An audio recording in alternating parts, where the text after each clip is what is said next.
Thank you sir. సింగరేణికి సంబంధించి మన తెలంగాణలోనే ఇది ఒక మగుటాయమానమైనటువంటి సంస్థ.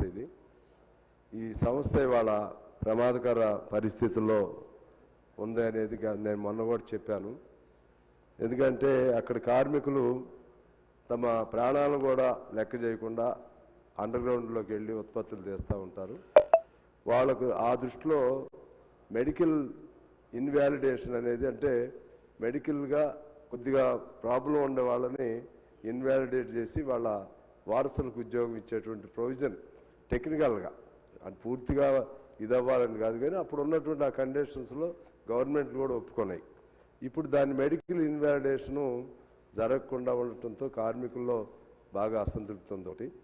రెండోది సార్, వాళ్ళకి చాలా అతి తక్కువ పెన్షన్స్ రిటైర్ అయిన తర్వాత 200, 400, 500 ఈ మొత్తం కలిపిన మన గ్రామాల్లో ఉన్నటువంటి వాళ్ళకి 2 లక్షలు ఉంది. టౌన్లో ఉండే వాళ్ళకి 1,80,000, దానికి ఏది బిలో పావర్టీ లైన్ కింద.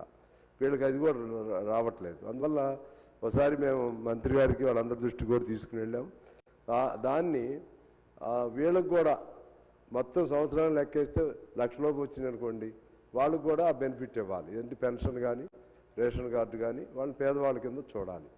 అది ఒకటి రెండో అంశంగా చూడమని కోరుతున్నాను.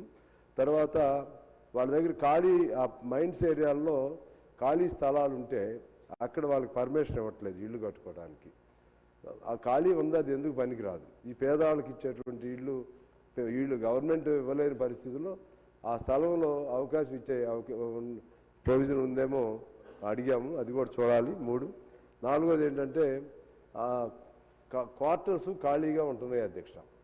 దానిలో ఎప్పుడో ఎన్నో ఏళ్ళు పనిచేసినటువంటి వాళ్ళు దానిలో రిటైర్ అయిపోయిన తర్వాత వేరే మార్గం లేక అందులో ఉంటున్నారు.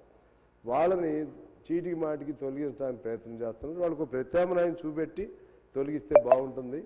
అలా కాకుండా, ఎందుకంటే సంస్థకి మొత్తం లాభాలు తీసుకొచ్చింది, కష్టాలు పడింది వాళ్ళ సంక్షేమం పట్టించుకోకుండా దిగిపోయిన వెంటనే ఎద్దు చచ్చిపోయింది బయట పడేసింది అనే పద్ధతుల్లో కాకుండా దాని మీద అత్యంత శ్రద్ధ పెట్టి ఆ సంస్థను, ప్రభుత్వ రంగ సంస్థ, దాన్ని కాపాడుకోవాలి.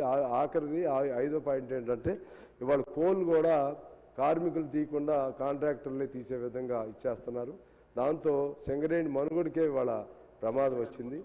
కోల్ అన్నా ఇంతకుముందు ఓవర్ బర్డెన్ ఇటువంటి మట్టి కాంట్రాక్టులకు ఇచ్చేవాళ్ళు, ఇవాళ కోల్ కూడా వాళ్ళకే ఇచ్చేస్తున్నారు. ఈ విధంగా సింగరేణి అత్యంత ప్రమాదకర పరిస్థితులు పడింది. అందుకే నేను మా ఉప ముఖ్యమంత్రి గారు, అలాగే ఆర్థిక శాఖ మంత్రి గారు వారిని నేను కోరుతా ఉన్నాను, దీనిపైన ఒక సెపరేట్గా అధికారులతోనూ ఆ ప్రాంత ఎమ్మెల్యేలతోనూ అలాగే యూనియన్తో మీటింగ్ పెట్టండి సార్.